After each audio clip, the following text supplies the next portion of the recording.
Hello dear service engineers, ఇది Tata generator. ఇది 40 kVA. ఇది 2023 ఇయర్ జనరేటర్ అనమాట. సో కస్టమర్ చూసుకుంటే అసలు ఏం వాడలేదు, జస్ట్ 2 hours వాడారు. చూడండి చూపిస్తా. 3 hours ఉంది. ఇప్పుడు నేను ట్రయల్ రన్లో 3 hours వచ్చింది. లాస్ట్ 240 అంతా చూపించింది. అయితే ఇది ఏంటి అంటే ఫస్ట్ స్టార్ట్ అవుతుంది. స్టార్ట్ అయిన తర్వాత 0 voltage, ఆల్టర్నేటర్ నుంచి వోల్టేజ్ రాలేదు. 0 వచ్చి జనరేటర్ మళ్ళీ రీక్రాంక్ అయిపోయేది అనమాట. సో నేను మొత్తం వైరింగ్ అంతా చెక్ చేశాను. వైరింగ్ చెక్ చేసిన తర్వాత ఏవిఆర్ కూడా చెక్ చేశాను.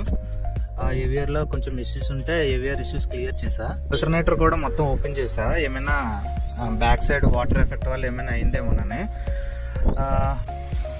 ఆర్ఆర్ఏ రీప్లేస్ చేసిన తర్వాత జనరేటర్ అనేది స్టార్ట్ అయింది. ఆర్ఆర్ఏ అంటే ఇలాంటి డయోడ్స్ ఉంటాయిగా, దాన్ని ఆర్ఆర్ఏ అంటారు. ఇక్కడ పాజిటివ్ 3, నెగిటివ్ 3 ఉంటాయి. మొత్తం అదొక అసెంబ్లీ. అది రీప్లేస్ చేశాను, అయిపోయింది.